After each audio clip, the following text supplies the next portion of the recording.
kumwe na Yesu. Petero ajya mu mwuka.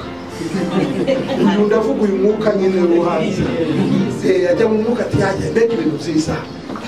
Twari dufite umwarimu umwe none tubonye abigisha batatu. Mose nawe araje. Na Eliya. Ayo ni ibintu bigiye kuba uburyohe. Mwami sasa rero. Ngo inyemerera gusa ingande eshatu ndazubaka none. Imwe yawe indi ya Petero ya Mose n'indi ya Eliya. Yapfuye kubivuga cyo tu. Mu gicu kiraza kirabakingiriza. Kivuye abona hasigaye Yesu gusa. Abandi bagiye hehe? Imana ubwo yari yamwisubirije muri ijuru. Rero gatuba rero uyu niwe mwana wanjye nkunda ndamwishimira abari we mwumvira. Ibindi mushaka kubaka ni ibiki? Zungando zikora iki? Bakaruta kandi karakamira. Yesu yaraje arabamira. None abo ngabo tuba duhanganye ku rubuga nabo baba bashaka kuzana Mose na none. Bapana ngo kwizera gusa ngo n'amategeko nayo agomba kubora aho ngaho. Amategeko ari aho ngaho se ngo amarira iki ko aya navukiyemo ayakuriramo nta kintu yigeze amarira. Ko gutsindwa nayo ko aribyo byatumye mpindukirira Yesu nkamwizera. Nimara kubona Yesu ndongera ngenera aya mategeko w'iki kandi ngo amarire icyo atamariye. Urumva umuntu wumvise ubutumwa bwiza naho ngaho ibyo biba bisobanutse muri we. Kuko tujya kwizera Yesu Kristo nuko twari tuzi neza yuko nta yindi nzira, nta bundi buryo bwo gukiranuka. Amategeko ntacyo azatumarira uretse kutubabaza gusa. Bazahora ducira urubanza adushinja, amategeko atwice kugeza turimbutse burundu. Niwo murimo w'amategeko. Ubundi ngo ni ukugira ngo akanwa kose kazibwe, abantu bose batsindirwe n'urubanza imbere y'Imana. Kubera iki? Ngo kuko nta muntu n'umwe uzigera atsindishirizwa n'imirimo yategetswe n'amategeko. Urumva rero umuntu wabyumvise neza aho ngaho ntumuzanaho ibintu by'amategeko kandi aba yamaze kwinjira mu bundi buzima, ubuzima bwa Kristo. Itegeko ry'umwuka ryo risigara rimubata sasa. Noneho reka dusa n'abicuma gatoya. Uyu muntu amaze kumenya neza nyine yuko ntawe agihuriye n'amategeko, asigaye agengwa na Kristo. Ariko kandi hari irindi jwi umwanzi avugira mu idini ugatuti. Iki kintu abantu benshi batakurikiye inyigisho cyangwa se batakurikiye ubutumwa bwiza ngo batere indi ntambwe, iki kintu nacyo gikunze kubakubita hasi. Ntabwo murumva abitwa ngo ni abapantekote b'umunsi wa karindwi. Pantekote ariko b'umunsi wa karindwi. Abo n'abisabato yabiba ku cyumweru. Urumva ko habuze akantu tubavuye mu wa gatandatu bajya mu wa karindwi. Sasa ivyo navyo ni ibintu bisa naho bishaka kuzana gashya mu butumwa bwiza.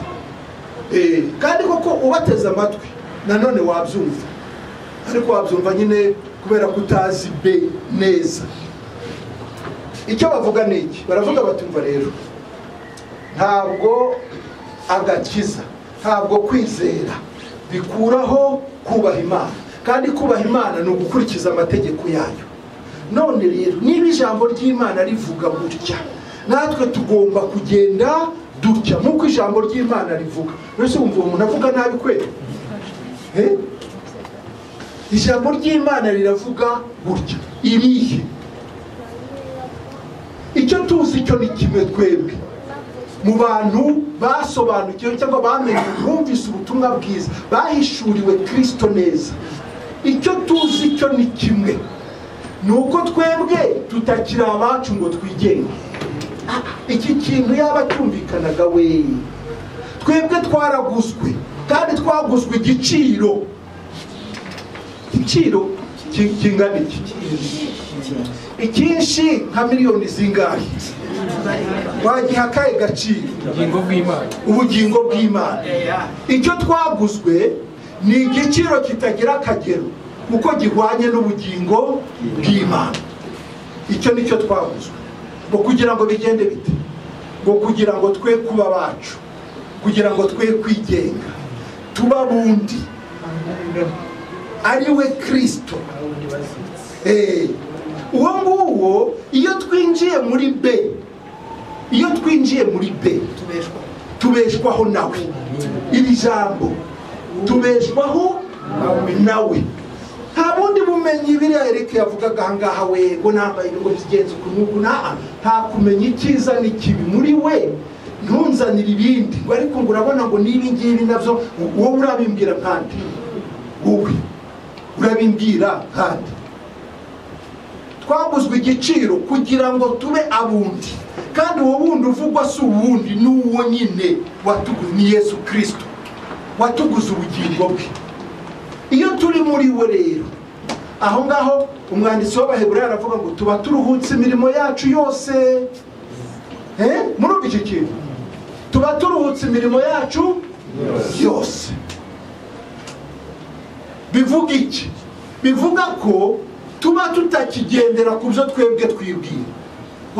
Dukoze gutya byagira sinzi ku rubuga nabyumvaga ni akawudiyo. Yodiyo numvaga ku rubuga yuriya muntu yamuvuga ubutumwa Desire, nyango nawe mwakumvise akantu k'akawudiyo yavugagaho ngo abantu bazatungurwa, niba ngo baratunguwe bazatungurwa, azababwire ngo kubera yuko ngo hari aho ngo Yesu yabaye nk'ubacira amarenga. Yesu yabaye nk'ucira amarenga abantu, avuga ati rero ubwo nari nshonje mwarangaburiye, icyo mwakoreye bariya batoya, icyo mwakoreye bariya batoya burya ni jyewe mwagikoreraga. None bariya batoya mwebwe mwumva ari bande? Ninde muntu wita ku batoya? Ko abantu bishoboye ari bo babana, ko bazandi abanyarwanda bavuga nyine ngo amaboko atareshya ntaramukana. Ngo none ngo abo batoya ngo wowe wumva ngo ari inde ngo wabitaho. Barabaza nyine bwari mu rusengero nyine, ninde uheruka kujya gusura abantu ku bitaratazi akabagemurira, ujya gusura abantu imbohe zo mu ntara.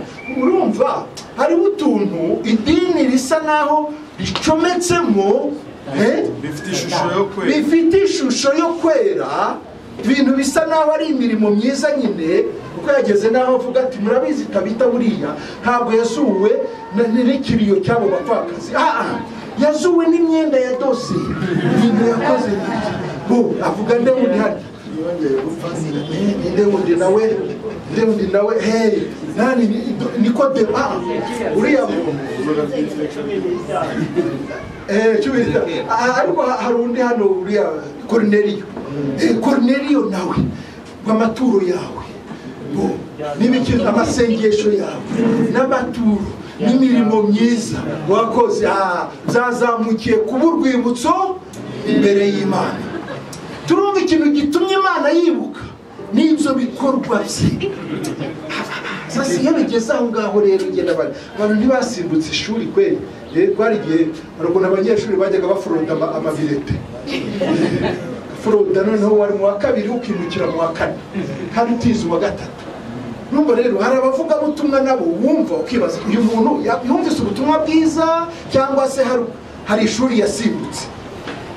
Hari abantu nabo basamira ibintu hejuru nabo bakabitwara gutyo. Urumva rero icyo bajya kubaka ni ikindi. Abo barajya kubaka ikindi kintu cyitwa ariko ubutumwa bwiza.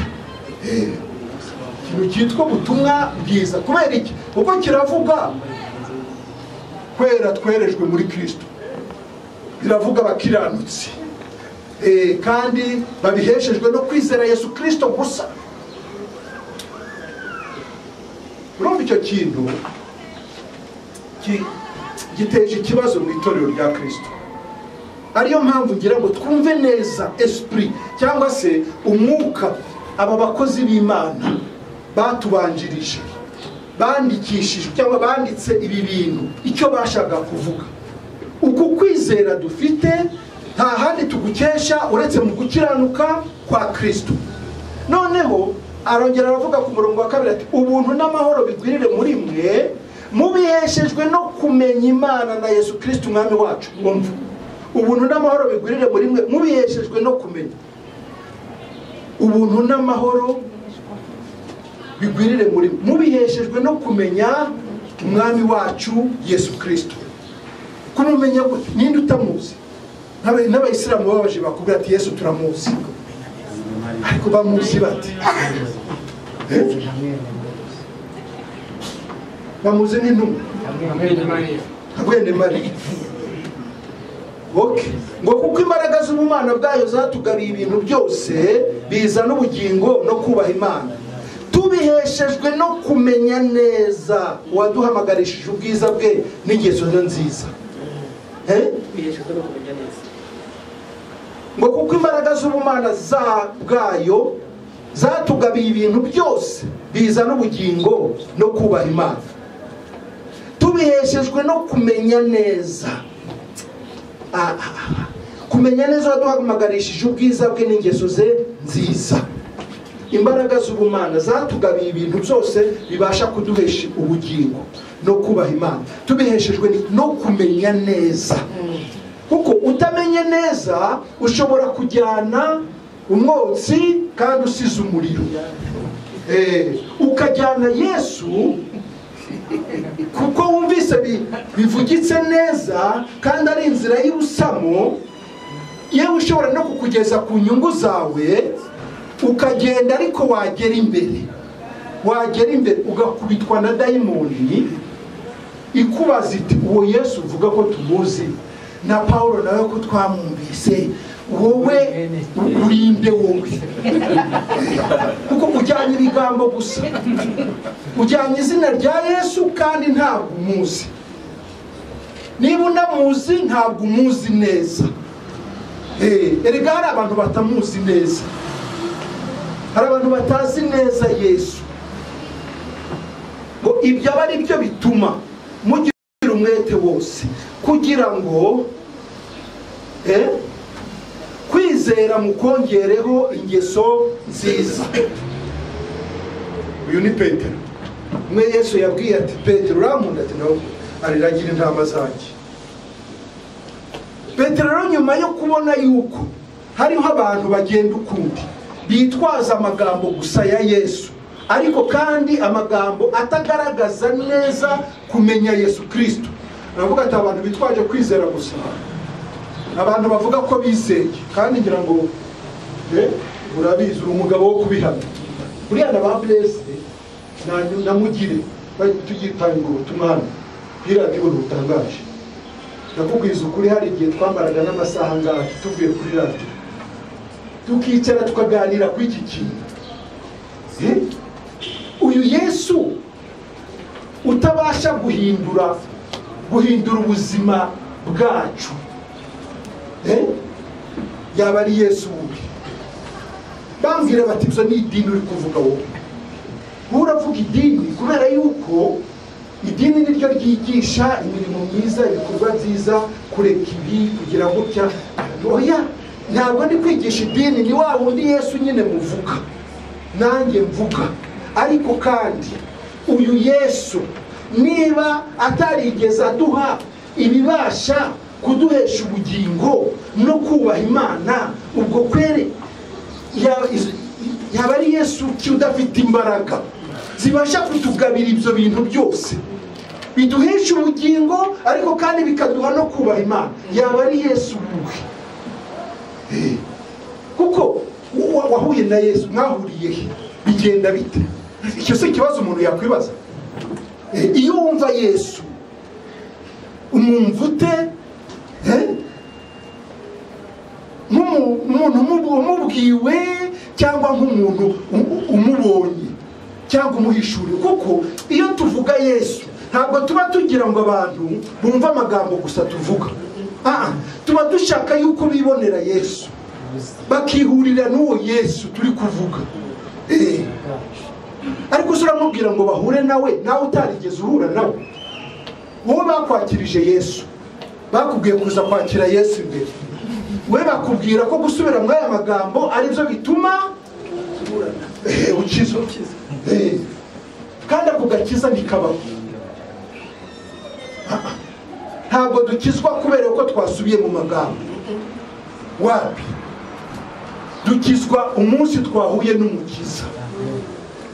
Umunsi mukiza yinjiye mu bugingo bwacu, cyangwa se umunsi twamwiruriyemo, twamweguriye ubugingo bwacu, tumaze kugera ku iherezo ryacu, tumaze gutsindwa n'urubanza rw'icyaha, tumaze kubona neza ko nta yindi nzira ishobora gutuma tubona ubugingo uretse gusa ko twashyira ibyacu hasi, noneho tukizera uwo nguwo utsindishiriza abanyabyaha. Uwo munsi niwo munsi Mwami akorera umurimo we mu buzima bwacu. Ariko ibyo twibwira ko twe twakoze tukumva ko ari byo biduhesha agakiza, ako si agakiza k'Imana, ako ni akacu. Idini rishobora kukubwira ngo reka ibi, kora ibi, gira gutya na gutya n'iki, ukabikora ukibwira yuko ukijijwe, ariko ako siko gakiza. Agakiza ni ubugingo bw'Imana muri wowe. Agakiza ni ubugingo bwaguranywe. Wa wundi wahindutse icyaha, gukiranuka kwe kwampindukiye gukiranuka kubwo kwizera. Uko gukiranuka kwe no kwemera neza ko genda umunyabyaha kandi udafite ikindi nkwiriye uretse kurimbuka gusa. Nababwiye ukuntu hari inzu zidasanwa. Hari inzu ibomoka ahantu ukaba wayisanasana, ariko hari indi nzu ureba ukavuga uti towe, iyi ni ugukuraho kabisa. Rero nta muntu n'umwe wabashaga gusanwa mu bugingo bwe, ni ugukuraho. Umuntu wese yagombaga gupfa. Ariko niba ushaka gusana, ugashaka guhinduriramo, ari nacyo kigoye abakozi b'Imana benshi. Imana iguha umugisha pastor. Ni ukuri hari abantu bafite umutima w'Imana, bareba bagasanga ibintu maze n'imyaka narabyigisha. Uyu ni profeseri, yigishije ibintu maze imyaka mu dini, narabyigishije nakize, ariko wapi ukageraho wumva ko ndasa n'uterera ndasunika ariko ntibisunika. Nari ukemera gusenyuka, ariko iyo ushatse kubihinduriramo, sinzi watubwiye hano ubushize avuga ati hari ahantu nagiye numva umukozi w'Imana aravuga hinde mabwe no bagirana n'ubuhamya mbese twumvise ni François wabivuze, vuga ukuntu ngo hari nibari nyirarume nibari muramuwe bagirana mu iteraniro ryabo nyine avuga ati haje umukozi w'Imana wari usanzwe azatubwira amavuta n'imigisha n'ibitangaza, atari ko none waza atubwira Kristo gusa, azatubwira Yesu, atubwira Yesu, ati itorero ryose ririshima, abantu bananiwe gutaha kubera umunezero. Tuna bari bati uyu munsi wa wundi waheruka ganga ibintu byadukoresheje ahangaha murabyibagiwe. None se zagenze bite? Urumva uwo nguwo ashobora gusa nawe ahinduriyemo akazana nk'akantu gashya, ariko niba atamenetse ngo yerurire abantu ababwira ati mba rero bene data, kugira ngo ubundi niho yagombye guhera. Iyaba koko hari ikintu yahishuriwe, itangazo ryo kuziza yagombye kuzavuga ati rero kurya mwari munsi naje gusanga birya bintu ntacyo bimaze, igifite icyo kimaze nicyo ngiye kubabwira. Zibura basakabaha ubwo buhamya, abantu bakumva nyine ko hari impinduka y'abantu. Ariko iyo umuntu ashaka guhinduriramo kugira ngo abantu batacika, abantu batansuzugura, abantu batabona yuko tutari tuzi, duse n'abantu bese twari tubabikiye ibyo bintu. Tenzi intumwa yabivuze ngo reka biriya bintu ngo bavuga ngo natwe twarabyize, ngo turabizi cyane biriya bintu, no gusa tuba dushaka twirinda kugira ngo tutabigeza mu bana bataramenya neza, bataramenya gutandukanya. Umuntu udashaka gusenyuka, none uwo nguwo kweli uwo ni umugome. rero kwizera kwacu ntabwo twaguheshejwe n'amashuri yacu menshi, ntabwo twaguheshejwe n'imirimo yacu, ntabwo twaguheshejwe tugukesha gukiranuka kwa Kristo. Yewe nta gukiranuka ngira, nta nuko nigeze, gukiranuka mfite n'ukwa Kristo. Amen. Uwo niwe nirata, uwo niwe nzavuga. Noneho ahangaha rero Petero, ukema iminota yihuta cyane, hano Petero rero atangira no kugenda adukorera ku kantu n'akandi. Avuga ati ntimufite kwizera? Ni byiza kabisa, murizera ni sawa, ariko noneho uko kwizera kwanyu birakwiye yuko mwongeraho n'ingeso nziza. Uko kwizera kwanyu mwongereho iki? Ingeso nziza. Ingeso nziza mwongereho iki? Kumenya mwongereho iki? Kwirinda mwongereho iki? Kwihangana mwongereho iki? Kubaha Imana mwongereho iki? Gukunda bene data mwongereho urukundo muri rusange. Basta. Yego mama. Kwizera wongereho ingeso nziza. Ingeso nziza unashaka kuba ingeso nziza n'izihe za Kristo. Ariko umuntu ashaka kubyubaka ingeso nziza wenda gufasha abantu kugira gute n'ibintu byinshi bitandukanye. Biterwa n'isoko, biterwa naho turi kuvugira ahangaha. Kuko kwizera kwacu twumvise ko Petero kuvuga we yagaragaje ko kwaturutse mu gukiranuka kwa Kristo, kandi imbaraga z'ubumana izo ngizo kuzimenya nibyo byaduhesheje ibiduhesha ubugingo byose no kubaha Imana byose. Kumenya neza, reka nongere subiremo ngo kuko imbaraga z'ubumana bwayo, umurongo wa 3, kuko imbaraga z'ubumana bwayo zatugabiye ibintu byose bizana ubugingo no kumenya no kubaha Imana, tubiheshejwe no kumenya neza uwaduhamagarishije ubwiza bwe n'ingeso ze nziza. Erega kumenya neza Yesu Kristo ubwabyo birahagije kugira ngo bitubyarire kugira ingeso nziza. Ego se twazibura dute ko twe kwanza ubundi twebwe twarapfuye, sibyo? Nta ngeso nziza, nta murimo mwiza, ibyo twarabihambye, twabivuye. Burya twizera Yesu Kristo nuko twari twabanje kwivaho kwanza, kwitakariza icyizere. Mbese twebwe twarihambye, niba ariko navuga Pastor, ufite akabazo? Igitekerezo. Yego. Hari uriya mugabo ukurikira cyane yakunze gushinja abakristo ko bahatira abantu ibyo kwizera batabajyana mu kumenya. Sinzi niba yarize yiga ubutumwa bwiza, kuko ahangaha intwa za Yesu zitugana none kumenya. Abantu benshi, urubyiruko rwinshi muri iki gihe rukurikirana ibiganiro bya mugabo, sinzi niba muzi, ukunda gukurikirana igihe amaradiyo menshi nakora za analysis zabo ubwira ikiri muzi. Ibyigisho bye byakurikiranaga n'ibyigisho byayo. Kenshi nakurikirana ibyo byigisho nakunze kumva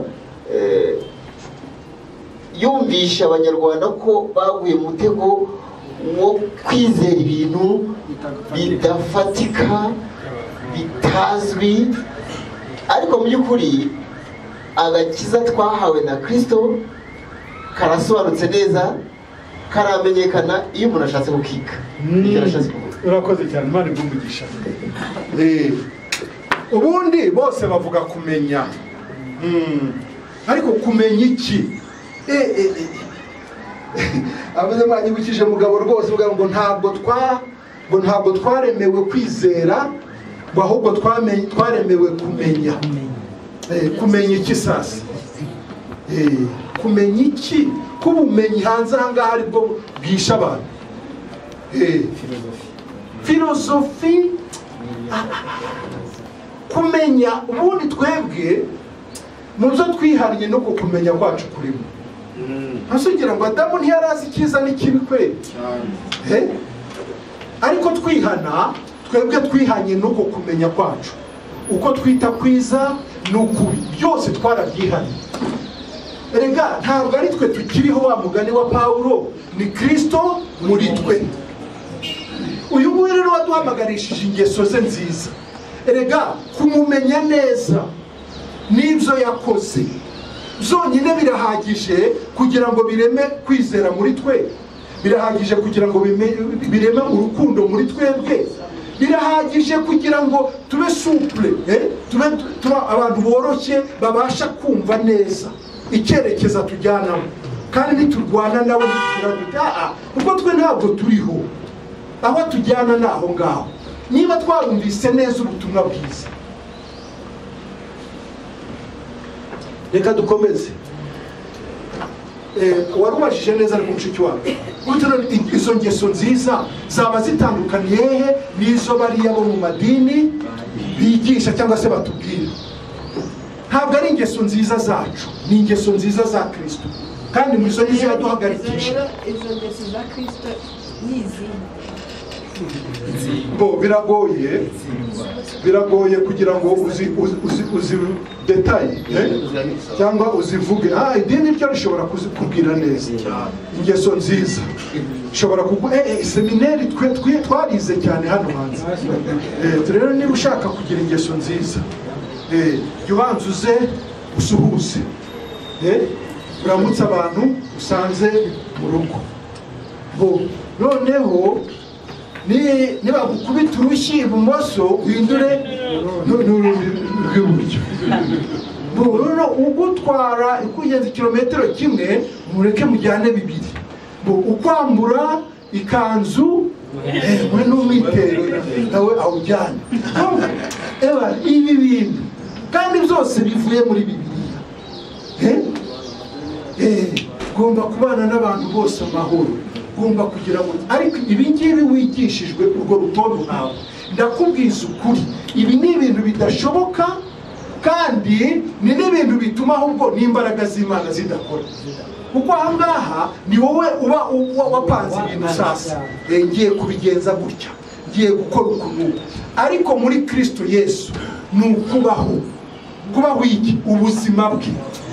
Za ngeso ze nziza twahishuriwe ubwo twumvaga ubutumwa bwiza, za ngeso ze nziza zadukuruye kubaho. Erega hari n'ibintu rwose tutagomba no kwigisha abantu ngo mukore gutya mukore gutya mukore gutya. Wowe menya gusa yuko wowe nukora ibyawe bizagaragara tu, ariko nukora ibya Kristo byanga bikunda bizagaragaza ingeso nziza. Kuko muri Kristo Yesu n'ubundi ni ingeso nziza ari nazo yadukururishije. Urabyumva neza? Nabundi umuntu nashaka ushingira ku ngeso buriya ningemurira abantu nk'uko uwo mukozi w'Imana nyine yigishaga. Ukagemurira abantu ku bitaro nta n'umuzi, ukagemurira abantu muri gereza nta n'umuzi. Urumva ibyo ni imirimo myiza, ni ingeso nziza, ibintu nk'ibyo ngiye ugafasha abo ubonye bose ku muhanda, ibintu nk'ibyo. Ibyo ni ibyo utozwa kandi ubasha kubikora kweri, ariko ntacyo bimaze. Nibyo Pawulo avuga ati ibyo byose bisa naho ari byiza ngo abantu bihangire uburyo bwo gusenga, ariko ntacyo bimaze mu kurwanya irari ry'umubiri. Hari n'akandi ibyo bintu nk'uko mu idini bibwirwa abantu, bababwira ko ari byo bizabajyana mu ijuru. Ari nayo mpamvu niba ntagikoze ngiye ku giti cyanjye, ubu nabagaho nanumva arabahaye bamya gakeya. Ni ukuvuga ngo iyo udakoze icyo ngicyo cy'umurimo mwiza cyangwa se ingeso nziza, urumva ko wabaye wa Satani, kubera ko watojwe kubikora kugira ngo uzabone ijuru. Babikora kugira ngo babone ijuru, ni ukuvuga ngo ijuru naryo bafite. Urumva ko ibyo ngibyo ibyo ntaho bitaniye n'umunzani. Bamwe bavuga ko Imana izaba ifite umunzani ipimiraho ibyiza n'ibibi. Noneho ibyiza bya Jejuru ubwo ibibi bikabira biganje Geno. Ariko ibyiza nibiremera cyane ubwo ngubwo mu ijuru. Urumva ni ukugenekereza nyine. Babakorera ijuru. Ariko mu by'ukuri bingana sasa bolinde botoba kandi zatomboza nyine rajya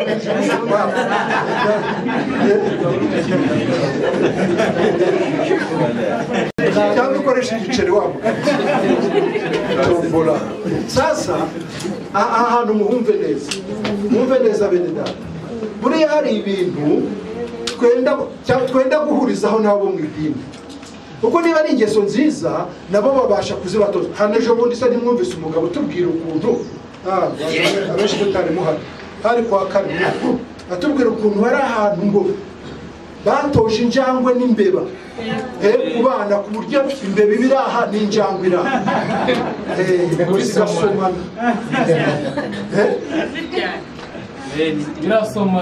gusomana tu ntizibijyane kuko zaratojwe. buriya ari ingeso nziza abanyedini kabisa mushobora kuzabasangana ingeso nziza ariko kandi zigarukira hehe igihe n'ubu. ingeso nziza z'umuntu ni ikizira imbere y'Imana. ingeso nziza z'umuntu ni ikizira imbere y'Imana. ariko noneho hano Petero we ari kubwira abantu bizeye kandi basangiye kwizera. ingeso nziza z'umuntu ni ikizira imbere y'Imana. ingeso za Kristo mu muntu n'uburyohe. izo niyo fete y'Imana n'umunezero w'Imana. umunezero w'Imana wari ukubana n'abantu. abantu ki abantu bafite kamere ya Kristo kuko niwe watubashishije gusangira kamere y'Ubumana. akaduhamagarisha ubugwaneza bwe kugira ngo tubashe kwinjira. ko mbona se masaha kandagiye yihuta. ariko murumva ko kwizera ntabwo tuzirata kwizera gusa niba nta ngeso nziza zigaragara kuko bidashoboka. babyumvise ba ni automatique. ibi turi gusaba urutonde rwose. aha basomye ku murongo uhera havuze ngo ikindi bagire urukundo. kuki bavuze kugira urukundo? urukundo ni Kristo. noneho rero Kristo niba ari urukundo ukaba ufite urukundo muri wowe byanze bikunze urwo rukundo nirwo rusasohoka. rero ya mirimo izaza urukundo ni iki? kugirira neza mwene so, ni ukuba wambaye ubusa ukamwambika, ni ukugira gutya. za ngeso nziza bavugaga zikaba ari Kristo muri wowe nirwo rwa rukundo rukunda. noneho hagasohoka rero za ngeso nziza bavugaga ariko ntizibe z'umuntu ahubwo zikabiza wa wundi ufite ahantu. example nshaka kumuha ari pasiteri muri kiriya gihe cya Genocide mu Rwanda. hari umuntu wakoraga ibikorwa byiza yanabonye umukobwa mwiza abandi bari kubica akamutwara akamuhisha akibwira ngo ni umugiraneza ni urukundo amufitiye ariko bashaka kumusambanya cyangwa se akabona umuntu ufite amafaranga menshi akamwitaho ntihagire umukoraho akamugaragariza ubugwaneza nta kintu agamije ari bwa butunzi bwe akeneye kuzageraho. ntabwo rero twavuga ko ingeso nziza twebwe ubwacu dufite twazigiranye n'izitwubaka kuri Kristo. urumva nibyo nababwiraga hari ibyo dushobora guhuriraho cyangwa se tugasa nk'uko n'ubundi twitirana. Nose twese turi ba pastor, nose turi ba bishop niba ari ariko hari ab'Imana hari n'abishyizeho. n'abantu rero mu mirimo myiza kabisa umuntu w'idini ashobora gukora imirimo myiza ugatangara. imirimo myiza tu si ugutozwa se imbeba n'injangwe. ariko twebwe turashaka ubuzima bwa Kristo. turashaka ko ibi ngibi biza biturutse mu isoko nzima, biturutse mu mwimerere mu Mana mbese bidaturutse muri kamere muntu. ariko uzi kugira neza nyine biturutse muri kamere muntu uko pastor abivuga nga umuntu akijije abantu muri Jenoside arabambukije ajya bagemurira. sinzi ko numvise umuyisilamu umwe wabikoraga arabahishe arangije arabashoreye arabambukije bajyanye hakurya. iyo yabajyanye muri Kongo n'ubundi arakaza agashaka ibintu byo kubagemurira akabijyanayo. ibyo ngibyo si umuyisilamu yizera Yesu se nase ikibimukoresheje urumva aricyo cyagukoresha wowe uri muri Kristo Yesu nyamara mushobora gukora ibintu bimwe hanze bigaragara ko bisa twebwe rero ntabwo turi gutoza abantu gukora ibintu nk'uko byanditswe gutya twe turashaka kugira ngo abantu bere imbuto z'uko kwizera nyako ijambo ry'Imana ryabaremyemo. Nibyo Paul avuga mu Bagalatiya 2:20 avuga ati ibyo nkora byose bikoreshwa no kwizera Yesu Kristo, bikoreshwa no kwizera uwo mwana w'Imana wankunze akanyitangira.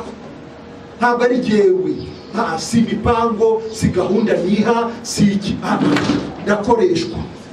Ni ukuvuga rero hano Pawulo bambe Petero aza abantu ari kuvugana nabo ngo ni abantu basangiye kwizera, ngo bagabanye kwizera nk'ukwe cyangwa nk'ukwabo.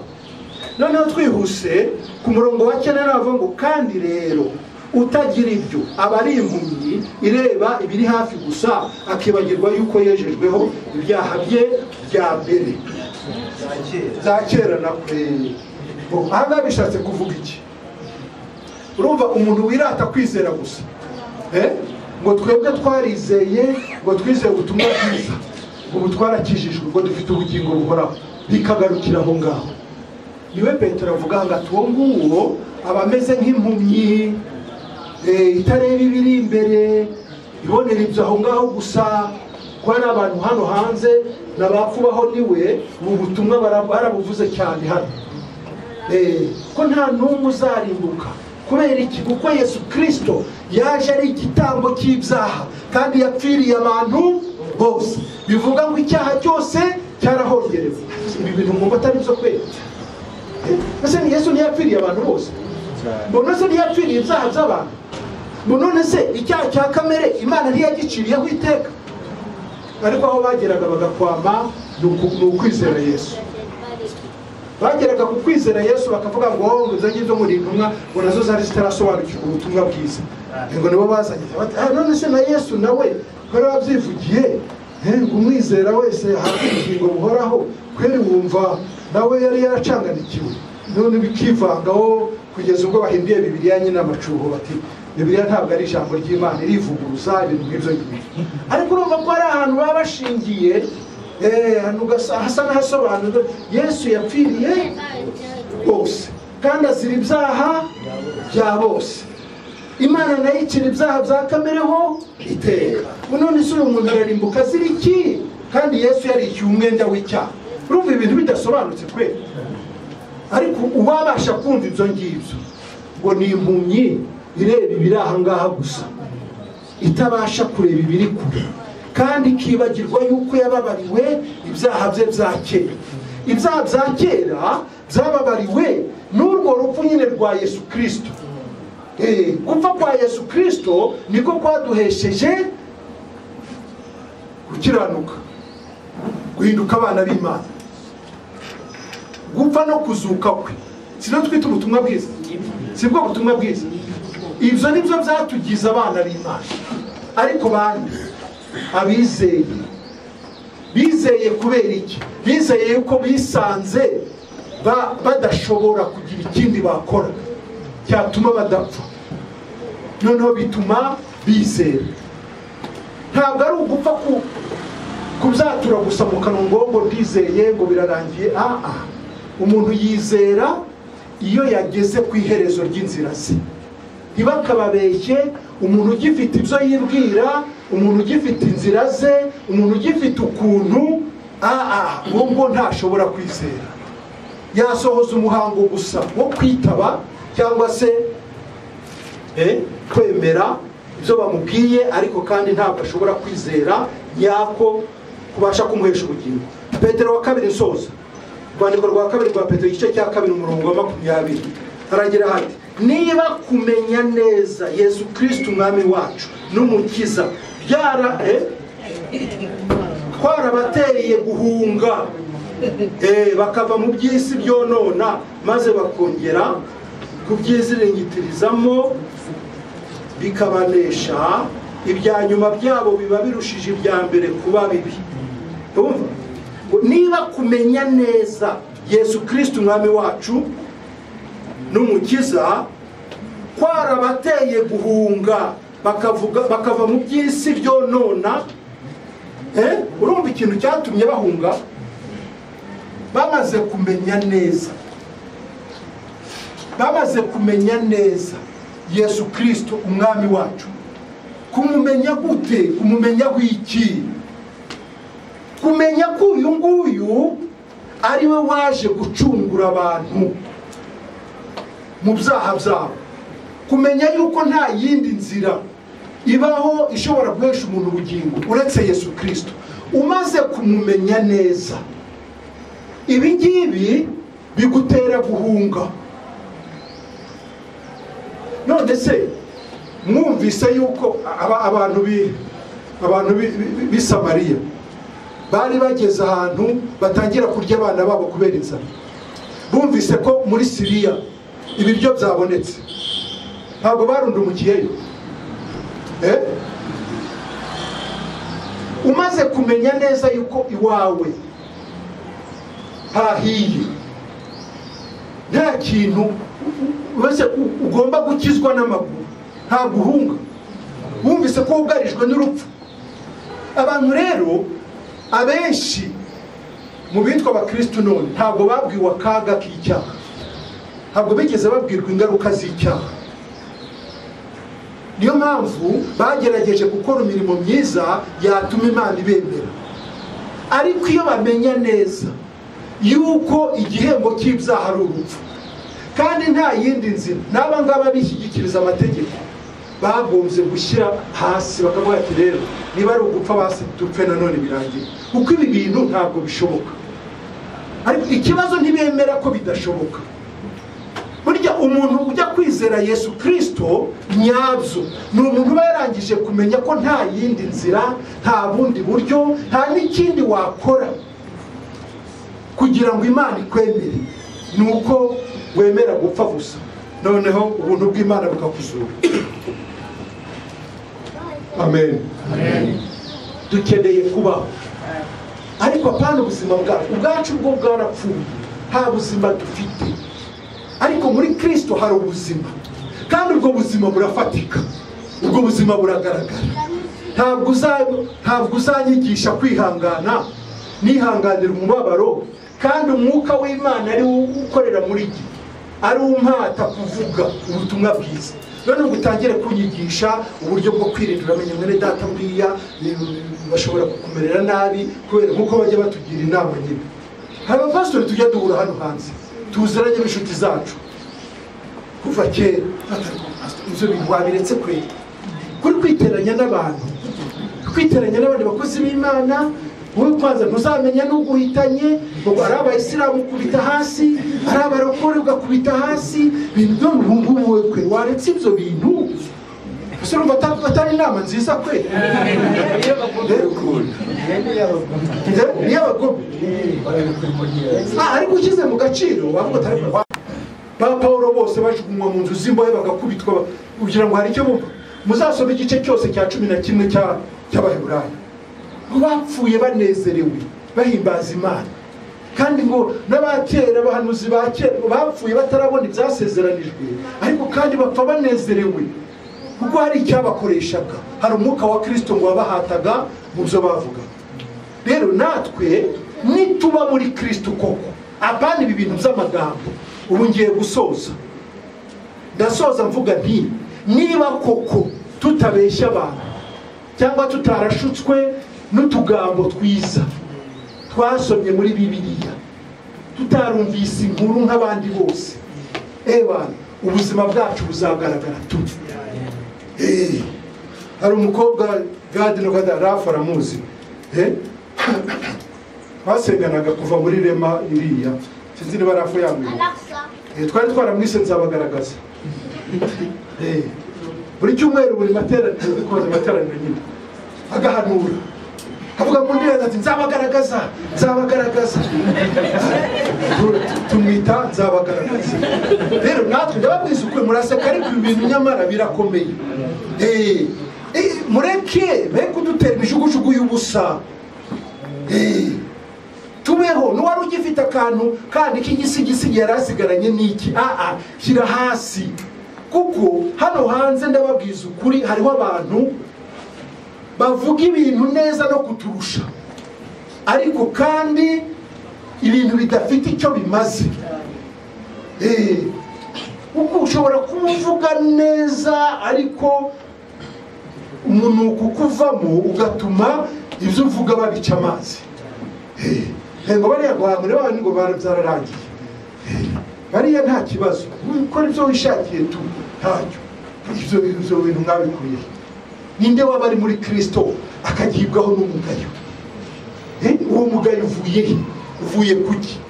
Niba unagize uwo mugayo, ni ukuvuga ngo watarukanye A gusa, ntabwo urinjira muri B uyumve neza. Ariko niba kuko twaramenye neza uyu mwami wacu Yesu Kristo, tukamumenya neza, ndababwiza ukuri abantu bazadushakaho impamvu bayiburi. Kandi ntabwo tuzigera twikanira imirimo myiza, ngo twitoze ingeso nziza, twitoze ibyo ni ibintu automatique, ni imbuto z'umwuka zirasohoka. Ntabwo ari ibintu wikanira, si ibintu wiga, si ibintu ushakisha. Tubeho. Ndabinginze rero bakunda, niba duhurira ahangaha kugira ngo duhugurane nk'abana b'Imana. Ntabwo ari ubumenyi butuzana, ntabwo hano ari mu ishuri aho mwarimu aza kwigisha, urabona inzego 10 niba ari iki, ntambwe 10 zo kwizera.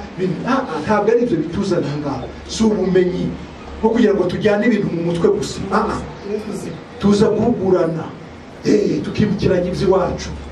Wacu muri Kristo, muri Kristo bigenda bite?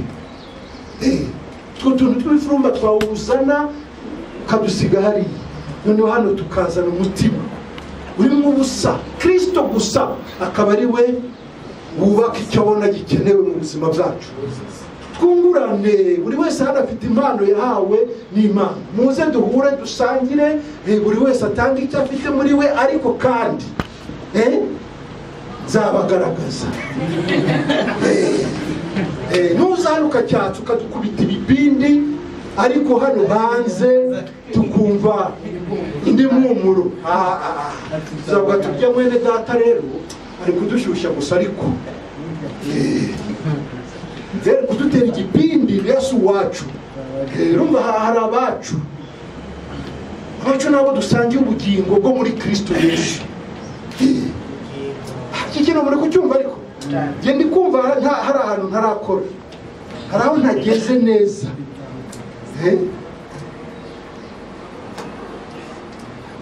Kuko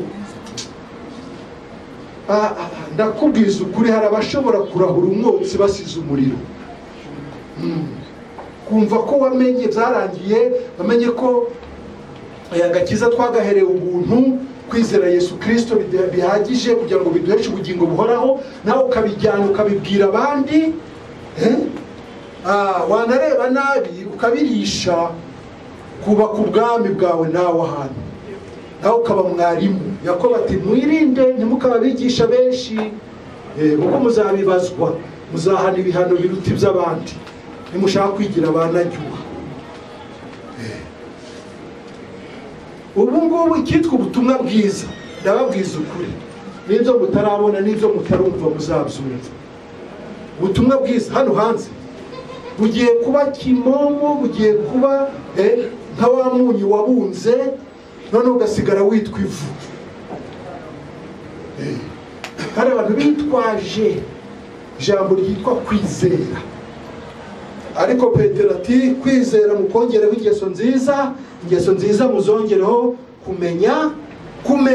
Wamenya ute utari kumwe n'abandi?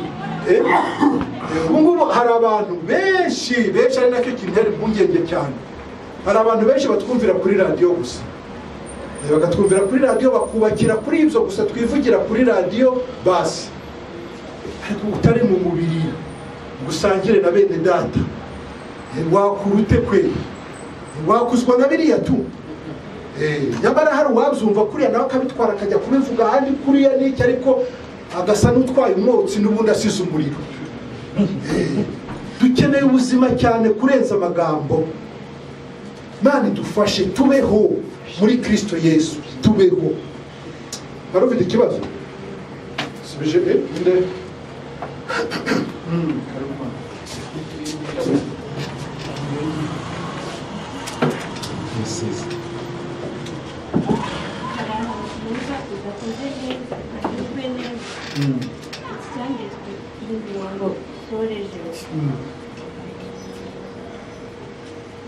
ndashaka kumenya neza niba ubu buzima buvugwa aha ngaha Petero wa kabiri aho twari dusoreje, ubu buzima burimo kwigwa muri iyi mirongo ari ubw'umuntu wamaze kwizera, kuko aha ngaha ku murongo wa 20 havuga ngo niba kumenya neza Yesu Kristo umwami wacu umukiza twarabateye guhunga bakava mu by'isi byonone.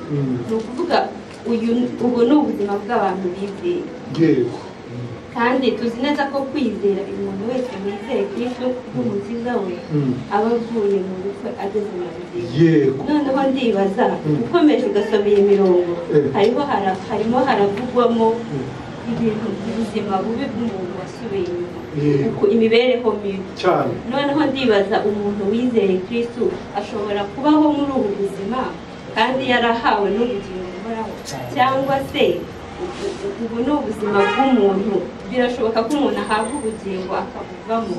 Nibyo ndiho ndibaza. Cyangwa se umuntu ashobora kuba afite ubugingo buhoraho akanabaho muri ubu buzima buvugwa muri iyi mirongo? Ubajije neza cyane. Reka mbabwize ukuri, nubwo ukuri kwacu tukuvuga tweruye, tukuvuga tweruye, ibyo nabyo tukabizira, ariko kandi ntacyo bitwaye, gupfa kuba ari ukuri. Muri Kristo Yesu nababwiye ko kwinjiramo ni bayi ku rupfu, ntaho tuba tugihuriye n'urupfu twinjiye muri Kristo Yesu. Ariko noneho tudateye intambwe, noneho ngo twumve cyangwa twumvire Kristo uwo nguwo wadupfiriye, uwo watuguze, tubeho kubwe. Urumva iki kintu? Cyangwa se tubeshweho nawe. Tutabikoze gutyo n'ubundi twaba muri Kristo ariko turi ibyigenge. Tubaye ibyigenge rero twabaho ubuzima bubi kandi turi muri Kristo, ariko bitavuze ngo tuzaritakaje. Urumva? Kuko umuntu ashobora kumva nabi ubutumwa tuvuze aha ngaha, nawe akabutwara atyo, noneho bukamuhesha umudendezo wo kwiberaho uko ashaka. Nibyo Pawulo avuga mu Bagalatiya ati ni kuri twabaturiwe kubaho umudendezo, ariko muramenye uwo mudendezo wanyu ntukabahindukire urwitwazo rwo kwikorera ibyo kamere yangira ari iki. Uzi ko muri Kristo Yesu dushobora kwikorera ibya kamere kandi turi muri Kristo tukaba dufite ubugingo koko, niba koko twarizeye Yesu Kristo, twarumvise ubutumwa bwiza tukizera, ariko noneho tukumva gusa nitwigishirizwe muri Kristo Yesu uburyo dukwiriye kwiyambura wa muntu wa kera. Biriya mu Efeso 4:20 havuga. Niba tutarigishijwe neza, ndabwiza ukuri, itorero uretse tugiye gutangira kwiga inyigisho z'itorero, mwumva akamaro k'itorero. Itorero ntabwo ritwinjiza muri Kristo Yesu gusa, cyangwa se ubutumwa bwiza si ubutwinjiza muri Kristo Yesu gusa, si ubudukura mu rupfu gusa ngo dushyire mu bugingo, ahubwo ubwo butumwa bwiza ni nabwo buturera bukaduha ubuzima bushya bwo muri Kristo Yesu. Nta handi rero wabonera uburere uretse mu itorero. Ab'Imana rero bazumva ibi bintu kandi bazabana, noneho bubakane, bakure, bagere ku kigero gishyitsi. Murabyumvise neza aho ngaho? Cyangwa hari akantu nanone katarasobanura? Aba ngaba rero nibo Petero hepfo ukomeje yabagereranije n'ingurube. Ingurube wuhagira ikongera ikivuguta, abagereranya n'imbwa iruka ikongera igasubira ku birutsi byayo. Ubu ngubu abantu bamaze kumenya Yesu Kristo barahunze, bava mu rupfu bajya mu bugingo. Ni ukuvuga ngo basanze Yesu, bizera Yesu Kristo, barakizwa.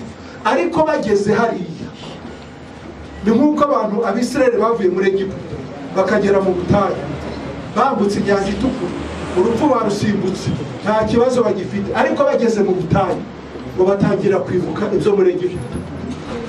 ibuka umutogoto w'inkono ko babonaga ibintu bari kurya ngo ni mani ibi ni ibiki, ariko inkono yo baribuka ukuntu yatogotaga, bifuza gusubirayo, ariko kandi bambutse nta buryo bundi bwo gusubirayo. Muri Kristo Yesu rero naho nta rupfu rundi dutegereje muri Yesu, ariko utumviye ushobora kubaho nabi ukanapfa nabi. Umugani w'umwana w'ikiraro urawuzi. None se kuba yari mu ngurube nibyo byatumaga ataba umwana wa se? N'ubundi yari umwana tu, ariko ubayeho ubuzima bubi. Kandi Imana nayo mu Heburayo 12 ikavuga ko umwana wayo wikunga ibarira mu cyaha kamukubita n'ibiboko. Umuntu utumva Imana ngo imujyana ahantu mu butayu aranamwiriza kabisa, mwumva turi bamwe. Noneho ikintu cyantangaje, ubwo yarambwiye ati ni umugabo turaturanye mu gace kamwe ariko ntabwo muzi cyane. Anyumvisha ko abantu bizeye Kristo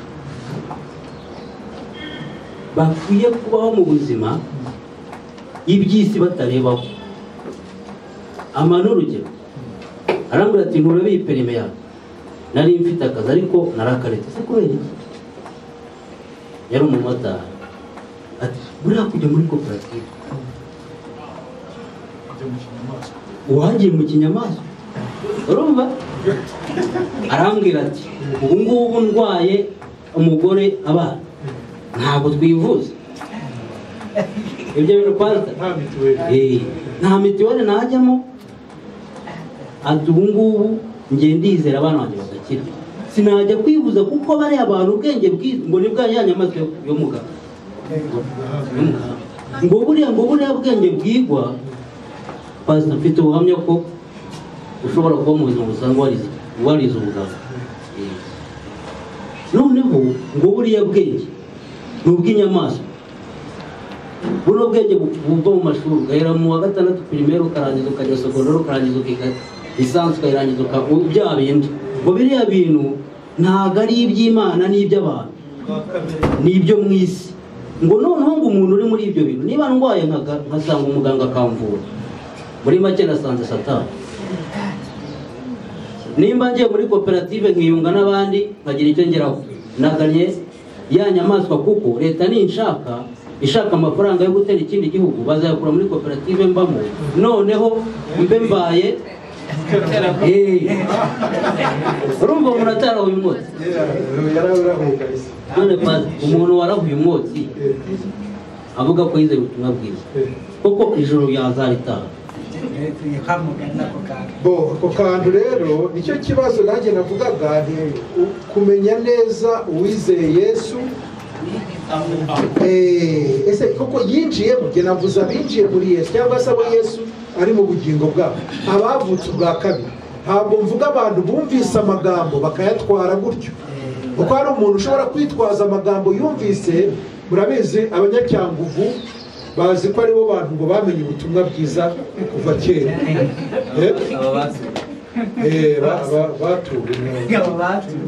Urumva bari bazi ko twakijijwe n'umuntu kubwo kwizera, sibyo? Icyo cyonyine kikaba gihagije. Mwebwe murakora ibi n'ibi, muririnda gukora ibi n'ibi kugira ngo twakijijwe n'umuntu kubwo kwizera. Umaze gukizwa nta kindi rubanza rw'iteka rukuvuyeho. Kuba rero ufite amahoro mu mutima wawe, uzi ko urubanza rw'iteka rwakuvuyeho, ubwo ngubwo ni ukuvuga ngo wowe urakijijwe, ufite ubugingo buhoraho. Noneho rero reka nongereho uriya, urumva ni udushya nyine tugenda tuza. Uyu wundi nawe Sultani ntabwo ari ibyo mubeshyira, ndabivuga ku mugaragaro, nawe twaranabivuganye no ku rubuga barumpuyeho, ariko nababwiye. Aravuga ati niba uri gusambana n'umugore cyangwa n'umukobwa ukumva umutima uragucira urubanza, ubwo ngubwo ntabwo urakizwa. Murumva iki kintu? Yeruye ntabwo ari ibintu byo guca iruhande. Ntabwo mwajyanye Gisenyi bagiye gusambana ngo bamaze iminsi nta kibazo wowe ntubizi wowe umutima kandi akagusomera icyanditswe uramenya aha ni ukuvuga ngo icyaha ukoze ngo ni ikimenyetso simusiga ngo ni indangagaciro y'amaraso ya Yesu. Icyaha ukoze ni indangagaciro icyaha niba ugikoze ukaba uri muri ubwo bwoba ahubwo urakizwa kuko ufite ubwoba no kumenya urwo rukundo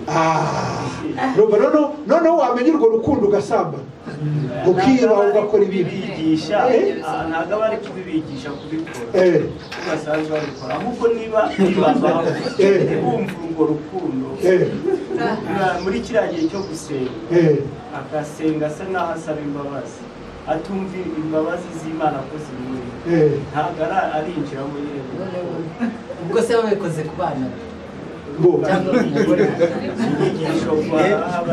babikoze ku mugore we cyangwa sasa urumva rero ibyo bintu nta wamenya uko abifata umugore we cyangwa ku mwana we. Niba warinjiye muri Kristo Yesu wagombye kubeshwaho nawe, kandi ubeshejweho nawe ntabwo kweri yakugaburira ibyaha. urumva Yesu si umugabura w'ibyaha.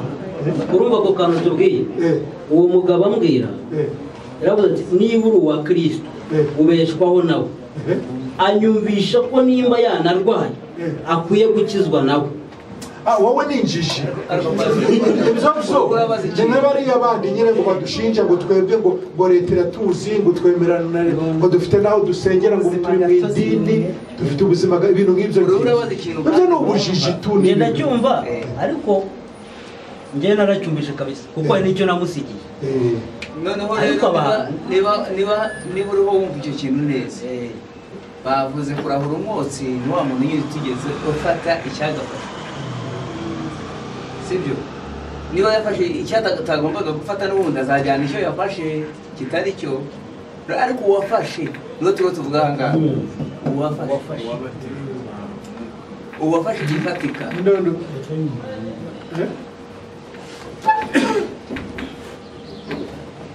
hari ikintu mwahoze nanjye igisubizo mwahaye mushiki wacu yitwa Sara, ntumvise neza ikibazo yabajije ati se uyu muntu wamaze kwakira Yesu Kristo noneho agasubira mu bibi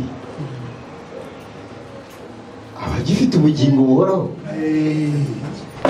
niba numvise neza mwavuze ngo uyu muntu aba agifite ubugingo buhoraho, kuko ubuhoraho nyine ni ubuhoraho, ubugingo buhoraho ntibushira ntibuhinduka. Ni ya mpuge nyine Belize yavugaga, ubugingo buhoraho ni ubuhoraho. Ntabwo tubuheshwa rero nuko twaretse ibyaha.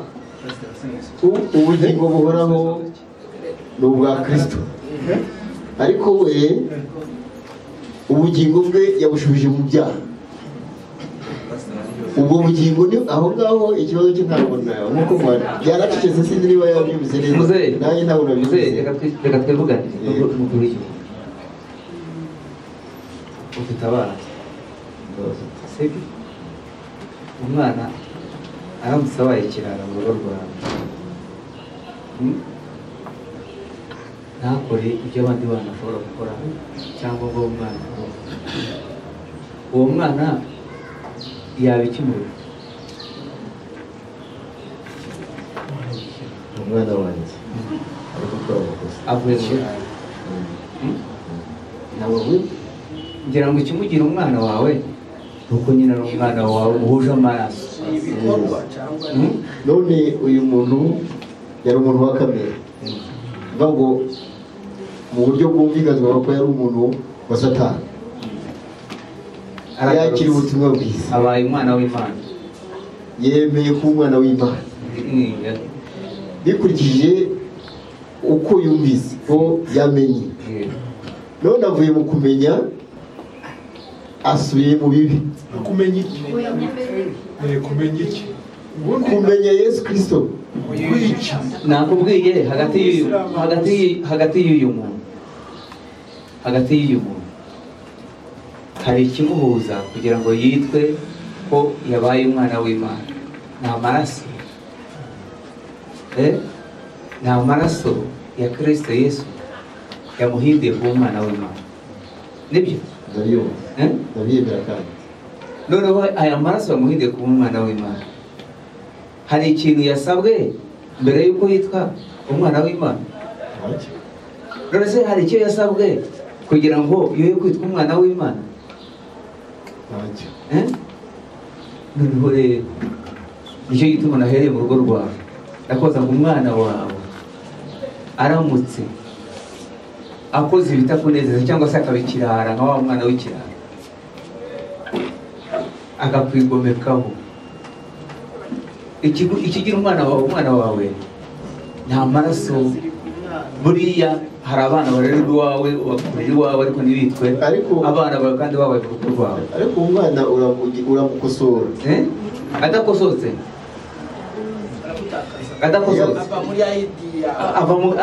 bagiye kumupima basanga atari umwana wawe. aho ngaho usanga rimwe na rimwe usanga ngo namuciye yabaye ikibwa yagera mu muhanda aho aguye bagahamagara nde? guhamagara se noneho reka muzehe isa n'abarasa ku ntego. Urumva ubundi dukizwa rimwe, icyo ni bwo butumwa bwiza. Umwana nk'uko avuka rimwe niko natwe dukizwa rimwe. Ubwo gukizwa n'ubundi ni ukubabarirwa ibyaha, mu yandi magambo ni ukuvuka ubwa kabiri, ni ukuva kwa Satani, ni ukuva mu rubyaro rwa Satani duhindutse urubyaro rw'Imana. Gukizwa ni rimwe, dukizwa rimwe, tukavuka bwa kabiri rimwe kandi ry'iteka. Iyo dukijijwe rero kandi ahubwo mbere yo kugera gukizwa, ahubwo igituma dukizwa cyangwa se igituma twizera nicyo twagombye kubanza kumenya. Kuki twizeye? Ubundi kugira ngo wizere kugira ngo bigende wizera kugira ngo uhabwe agakiza uhabwe agakiza kuzuye. Bivuga ngo hari ako wari ufite gacagase noneho ugiye kukuzurisha sasa kwizera. Hari ibikorwa byiza wari ufite noneho ugiye kwizera kugira ngo ube umuntu ushyitse sasa. Ahangaha rero ubutumwa bwiza ntabwo ari kubuvuga. Ubundi umuntu wizera ni umuntu wamaze gutsindwa n'urubanza rw'icyaha, utagifite ikintu na kimwe abasha gukora, utanibonaho umurimo mwiza n'umwe. Umuntu mbese witeguye gupfa.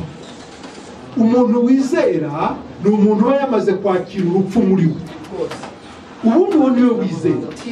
Ibindi dini ryigisha kabisa banza wiboneze. Hari n'abandi bavuga ngo bazaza gusenga bari uko baretse inzoga, urabona ngo pastor ngo ngewe ngo vraiment ngo ndakifatira ku kayoga ngo nzazi iwanyu ariko namaze kukareka. Ntabwo uzigera uza rero niba ari ibyo. none se iyo mbaraga yisantamo coupable akumva ari coupable, igituma aba coupable ni iki? Ni uko yigishijwe icyaha nabi. Urumva igihe cyose azirebera mu mategeko azasanga ari kuyica tu. Noneho nasanga yishe itegeko agibwaho n'urubanza. Noneho agerageze kwitunatuna kugira ngo ejo atazongera gukora icyo cyaha. Urumva mbere none arabanza asaba imbabazi, yiyeze wa mugani wabo, asaba Imana imbabazi, ariko kandi afashe ingamba ngo zo kutazongera. Ejo nanone yongera asange yabiguyemo, nanone yongere yiyeze.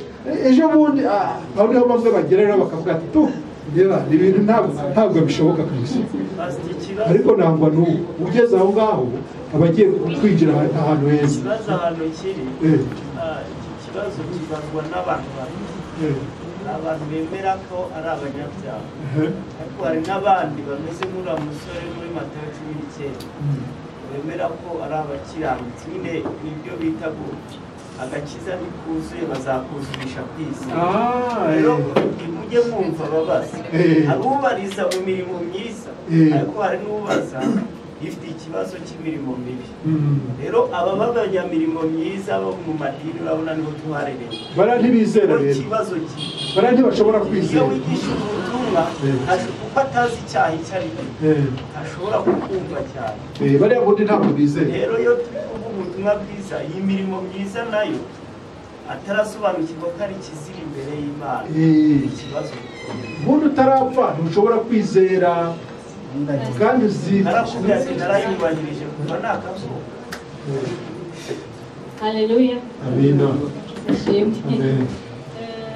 Hariho ijambo ryo muri Hebreu 11.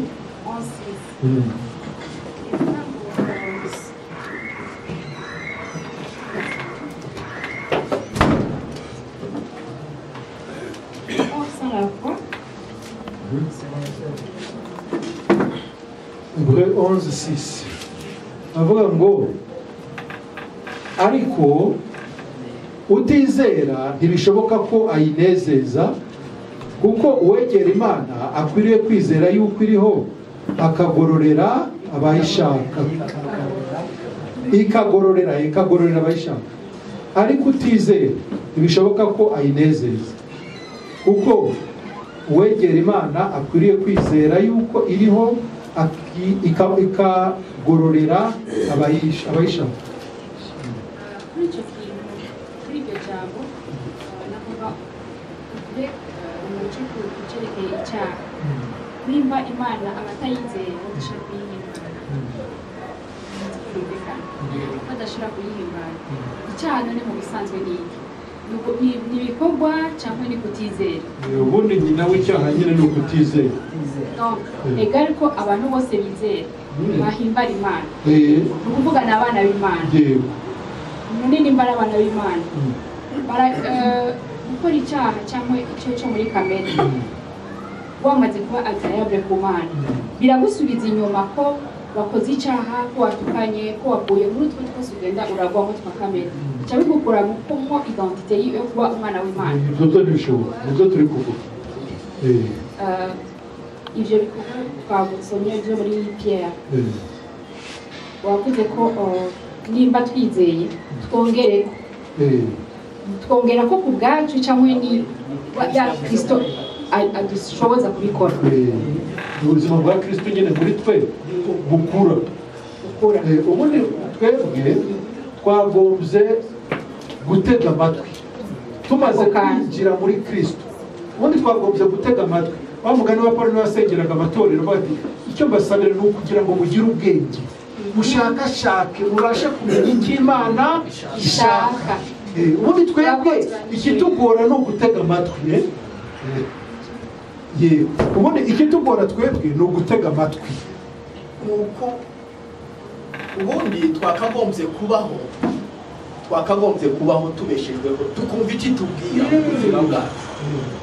Naho hari ahantu bazabwira kiriya kintu cyo gusenga nyine tuvuga ngo akenshi dukunda kuyibwira twe, ariko ubundi ibyiza ni uko twareka ikatubwira. Twebwe dushaka kuko ari idutega amatwi, ahubwo nitwe twakagombye kuyitega amatwi akaba ari itubwira.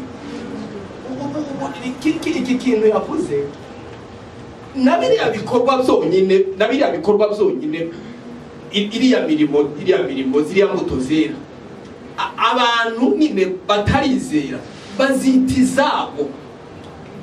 N'ibyo bikorwa byagaragaye muri we avuga kuko ari we aranabyirata ariko abari n'ibye kuko ariko ubundi umuntu deja wamaze kubyarwa n'uwo nguwo n'ibyo bikorwa ntabwo abyiyitirira bikomeza kuba ibyabo. Ikintu cyo guterana no kuvuka turashobora kuvuka, ariko rero no kurererwa mu itorero no gutera ni ikintu cy'ingenzi kiza gituma abantu bakura noneho na bwa buntu bw'Imana bukabaho muri twebwe bugize ugakomeza no gukomeza gukora ibikorwa hagati muri twebwe. Urakoze.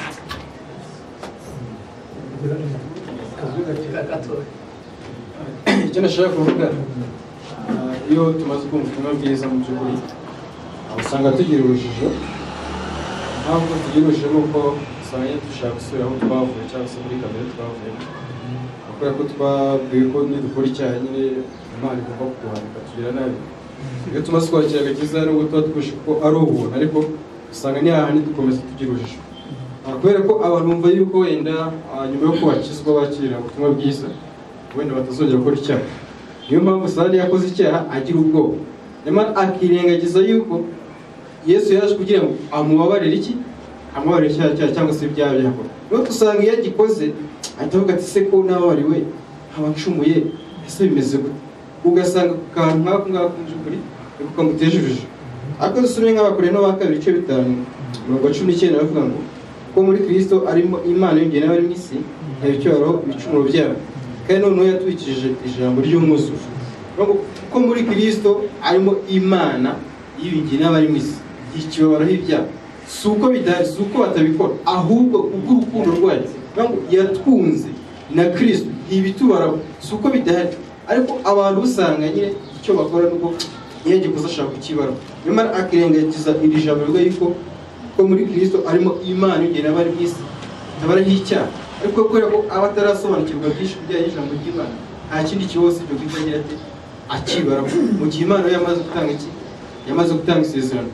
Kuko rero mwakomeje amwigisha kujyanye n'itorero mu by'ukuri tuba dukeneye ibintu byinshi cyane mu itorero. Ntabwo kwakira agakiza ari kwakira agakiza nyine mu kugira ngo byarangiye bitebuka. Burya ubaye nk'uko ubundi hari abana babiri bashobora kuvuka, umwana ashobora kuvuka akarerwa na nyina, undi ushobora kuvuka akarerwa ku muhanda bakamujugunya ngaho. Abo bana bombi bariho koko ariko buri ubuzima bwabo buratandukanye. Umwana ku muhanda urumva ubuzima bukomeza, ariko wa mwana umwe na nyina akamwitaho, umwana ubuzima bwe bugenda neza. Natwe turi mu itorero tumaze kwakira agakiza, ntabwo ijambo ry'Imana tubwira ngo mwakira agakiza birarangiye mwigendere gutya, ahubwo ngo hari intambwe tuvuyemo kandi tugomba kujyamo. Ibya kera birashize tuje mu bishya, none ibishya ni ibi, ibya kera ni ibihe, ibishya ni ibi. Tugomba kuva mu bya kera ahubwo tukaza mu bishya. Rero ibishyashya nta hantu dushobora kubikora, ni mu itorero twateranye gutya dusangira ituma na bene data adusangira ijambo ry'Imana, na rwaje rwose tuba dufite rugenda dushira tuvamo. Abundi kwakira agakiza iyo ni intambwe ya mbere mu by'ukuri, ariko nyuma y'intambwe ya mbere hari ibindi byinshi dukeneye, hari imigisha myinshi dukeneye mu itorero, kubera ko itorero n'ubundi n'igihe twakirimo ubutumwa bwiza cyangwa se aho duterana nka bene data naryo rikurera tubasha kujya biduha ibiryo by'umwuka. Niyo mpamvu mu by'ukuri guterana n'abera ikintu cy'ingenzi, kubera ko ijambo ry'Imana ridusaba ko twegera wa munsi duterane kandi tugende twungurana ku ijambo ry'Imana. Urakoze cyane. Ikintu cy'ibyaha gihora kigaruka, iyo mbora ncyumva hano rimwe nari nsohotseho gato, ariko hari umuntu wabajije iby'icyaha inyuma yanjye, sinamenya umwanzuro wafashwe, ariko ndibuka ko mu minsi yashize nanone icyo kintu cy'icyaha hari umuntu wari wicaye hariya nanone abaza icyaha ku muntu wakiriye ubugingo buhoraho, ku muntu uba muri Yesu Kristo mu gihe aguye mu cyaha. Ndibuka ko François yahagurutse hariya arasubiza ati umuntu uri muri Yesu Kristo, umuntu wakiriye uri mu bugingo buhoraho, uretse no gukora icyaha ntabwo aba kina kigitekereza. Ngira ngo hari ababyumvise hano, noneho kuriye nkavuga nti umuntu uri mu bugingo buhoraho, kuko icyaha abantu baratinya icyo kintu. Hano iteka tuhinjiye ukiri n'umushyitsi, icyo batwakirije hano ni ukuza wisanga kandi ukaza uri mu mudendezo. Niba rero uwo mudendezo nibyo koko nanjye ndawemera, ariko uwo mudendezo ntabwo uzaduha turi muri Kristo, ntabwo uzaduha kuba mu mudendezo ngo tunambuke imipaka turengere, kuko uyu Kristo bahora batwigisha nanjye hano uretse ko ntavuga byinshi ku aho narindi, ndanashima kuko naharerewe, ariko hari ibyo ngenda numva bishya hano, cyane cyane Kristo. Nibwo bwa mbere igihe numva ngera ahantu batsimbarara ku nyigisho ya Kristo gusa, kandi nanjye numva ari byiza cyane. Niba rero uyu Kristo bamudutoza tukiyumvamo ko twakiriye ubu bugingo buhoraho, tukabwiyumvamo, nta mpamvu yo gutinya icyaha, kuko nta n'impamvu yo gutekereza icyo cyaha. Amen. Je niko mbibona. Niba je muze munyera mvuga ngo ndi mu bugingo buhoraho, nakiriye Kristo, icyo cyaha ndagishaka wenyine. Amen. Amen. ntabwo turagera iyo twifuza kuzajya, ntabwo turagera iyo twifuza kuzajya, ntituragera mu ijuru, turi mu mubiri. Uyu mubiri dushobora kugwa tukabyuka, ariko nitubona igikuta kiri hariya imbere, nitubona umwobo uri hariya imbere, ntituvuge ngo reka tugende. Ubwo dufite abatabazi, ubwo dufite polisi iza kudutabara, ningwa muri kiriya cyobo ngo ngende nkigwemo. Ugomba kumenya ko kiriya ari icyobo uri buvunagurikire, nkirinda kukigwamo. Nimureke rero, niba koko tuvuga ngo turi mu bugingo buhoraho twarabwakiriye, amen, tugende twemere ko turi mu bugingo buhoraho, kandi tube maso mu gihe tubona icyaha imbere yacu tukirinde. Ninde utazi ko gusambana ari icyaha? None se uzavuga ngo ndi mu mudendezo, ndi muri Kristo, ndi kwa data, reka ngende sambane, nzi neza ko azambabara. Nzi neza ko yambabariye, ahubwo ukurikije ubutumwa bwiza buvuga ko ibyaha byacu byose byababariwe, ari ibyakozwe, ari ibikorwa n'ibizakorwa byose. Ibyo cyanditswe tumaze gusomerwa aha ngaha, Imana yari muri Kristo Yesu yiyunga n'abari mu isi, ntiyaba ikibabaraho ibicumuro byabo. Mu Baheburayo 10:17 ibyaha byabo n'ubugome bwabo sinzabyibuka ukundi. Ibyaha byose. Kandi mu Baroma 8 naho umurongo wa 3 Yesu amaze kwitambaho igitambo cy'ibyaha, Imana icira ibyaha bya kamere bw'iteka. Ni ukuvuga ngo ku Mana icyaha cya kamere nta gaciro kigifite mu rubanza rw'umuntu. Ikibazo abantu basigaranye ni ukutizera icyo gitambo cyatumye Imana ikuraho icyo cyaha. Imana yagikuyeho kubw'amaraso ya Yesu, ariko noneho utizera icyo gitambo cya cyaha arakizira, kandi atari icyo azize, ahubwo azize gusuzugura noneho igitambo cyacu, impongano yacyo. Impongano y'icyaha ni Yesu. Kutizera Yesu rero nibyo bizarimbuza abantu. Ubundi nicyo cyaha kitababarirwa. Kutamwizera, icyo nicyo cyaha cya mbere kitababarirwa. Yohana wa mbere 5:16 na 17. Hari icyaha cyicisha, ariko hari n'ikiticisha. Uyu mwana w'Imana rero uzi neza ko yababariwe ibyaha bye, ariko noneho akongera akabisubiramo, bya bindi yahunze kubwo kumenya neza Yesu Kristo. Byo twavugaga aha ngaha, uwahunze bya bindi byo mu isi yivurugutagamo, noneho akongera akabisubiramo. Nibyo Petero yagereranije n'ingurube yasubiye kwigaragura mu rwondo, nibyo yagereranije n'imbwa yasubiye ku birutsi.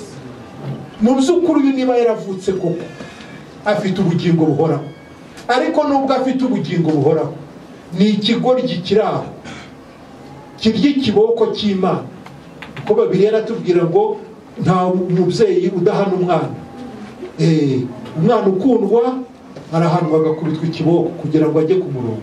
Kandi uwamenye neza, ari nacyo itorero rimara nyine, uwamenye neza uwo waduhamagaye kandi aduhamagarishije ubugwaneza bwe, kumumenya neza, bituma n'ubundi tudatekereza gusubira muri za nzira zacu za kera. Ibyo ni automatique birikora. Noneho rero hari abitwaza sasa abarahuye umwotsi, nibo bitwaza ngo twarababoreye byararangiye, none bakagenda bakikorera ibyo bashaka. Abo rero nibo dushidikanya kuko buriya yaba yarahuye na Yesu. Sike koko cyangwa nukubyemera gutyo gusa ko bamubwiye ngo subira mu magambo, cyangwa se bamusomeye nyine cyanditswe nk'iki, noneho nawe yumva nyine ko yaba kumbe bana bonfe tujye ufite ngahe kigera mu kabare kujya kwinezeza ngo kubera yuko byose byarangiye. Abo nabo bari, ariko abo ngabo ntiwavuga ko bavutse mu by'ukuri, nubwo bitwaje icyanditswe. Kuvuka ni ukuvuka, ni ubuzima bushya wakira kabisa. Nibaza ko kwakira Kristo ari ababyakira mu bwenge. C'est ça. Ariko Kristo tumwakira mu bugingo kabisa. Rero hari ababikora kwa santima ibigomba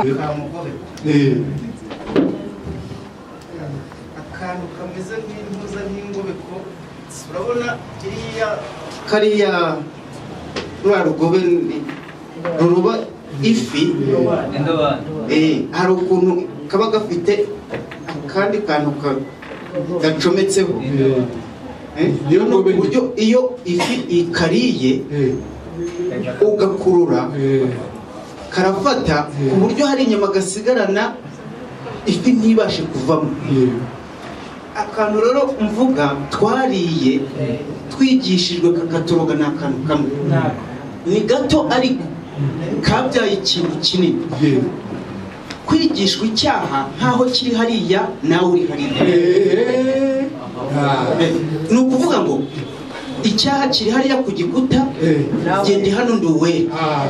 Noneho niba nkireba hariya ubwo ntaragikora ubuzima, ako kantu ni uburozi bubi.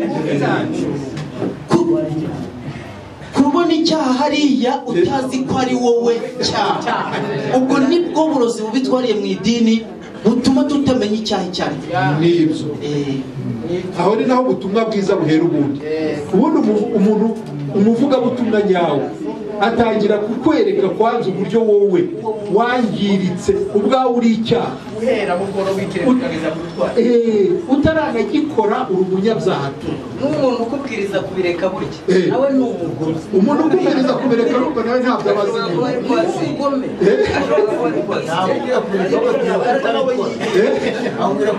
kutabikora nkaho biri hariya kandi bikurimo.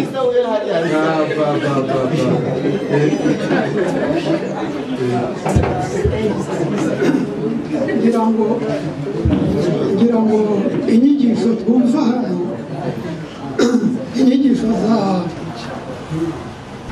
inyigisho z'abajya bahagarara hano bavuga Kristo buri gihe, ye nk'umuntu uza hano, iyo numva Kristo numva kuva mu byaha. Iyo numva Kristo ni ukubikira rwose, ni ukwirinda icyaha, wumva ubugingo ubuzima. Oya, uko mbyumva ntabwo mbigutsindagiramo, reka mbigendemo uko je mbyumva kandi bizandinda biranandinda cyane. Uko numva Kristo, nta zindi nyigisho twumva hirya no hino, kwizera na Kristo, numva ari ugusa na Kristo. Kandi Kristo twumva ko yari umuziranenge, uretse ko yambitswe icyaha, yikorezwa icyaha, ahekeshwa icyaha, ibyaha byacu. Ariko ye nahisemo kandi nzahitamo gusa na Kristo. Gusa indirimbo nkunda cyagika cya kabiri cyo kurasana na Satani, ntabwo Satani azabura kundasa ndetse njye mpora ndaswa buri munsi amen mpora ndaswa buri munsi n'ubu nimva hano ntabura kundasa ariko sinzabura kurasana nawe ntabwo ugisa na kirisito murasana na satani sinzabura kurasana nawe gusa je uko mbyiyumvamo ngomba kumva uwo kirisito ndaramwakiriye ndamugendana kandi ngomba kwitoza guhora nsana Bob tugiye gusoza mwihangane tugiye gusoza akantu gato ngira ngo mvugeho gato byo papa avuze hariya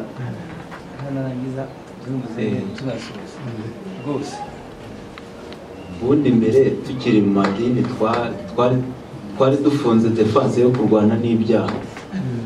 Joseph arakoze ku icyo kintu mbere yuko twakira muzehe byawe n'Imana iki kintu tuzakigarukaho ku cyumweru gitaha tucyumve neza kuko hari agahinda ko mu buryo bubiri ndashaka kuzavuga ku gahinda ko mu buryo bubiri hari agahinda k'isi ariko hari n'agahinda k'abana b'Imana bababajwe n'uko batagenze nk'uko data wo mu ijuru ashaka. Nibyo muzehe yavuga ati yewe ndanezerewe kumva Kristo gusa birampagije kugira ngo ntumve ibyaha kuko muri Kristo harimo ubuntu, muri Kristo niho hari imbaraga zitubashisha kunesha. Umuntu uri muri Kristo ntabwo aba yiringiye imirimo ye cyangwa imbaraga ze, yiringira Kristo. Iyo ugaburiwe Kristo rero uri kuzuzwa imbaraga na cya gitekerezo cy'izaha n'iki gihungira kuri kuko uri kugaburirwa Kristo. Ubwo buzima nibwo dushaka, ubuzima bwa Kristo muri twe. Komeza muzehe. Ni ibintu bibiri nshimira Imana sobanukiwe rwose kandi mu banyuzwe. Kenshi mu nyigisho twigishijwe cyangwa se twigishije natwe twumvishaga abantu yuko iyo umuntu avuye mu cyaha yari amaze kwemera Yesu Kristo abagiwe. Ibyo byatumaga abantu bahorana ubwoba. Nyamara sobanukiwe neza yuko tudakwiye kugira ubwoba igihe twakiriye Yesu Kristo. Ikindi ibirundo by'ibyaha, hari inyigisho zerekana ko ibyaha by'abantu bari imbere biruta umusenyi. Ibyo byaha ukabibona imbere yawe. Niba nasobanukiwe yuko ubugingo bw'umuntu wa kabiri niwe byaha. Iyo yakiriye Kristo aba yakiriye ubugingo. Yakiriye gukiranuka bwite.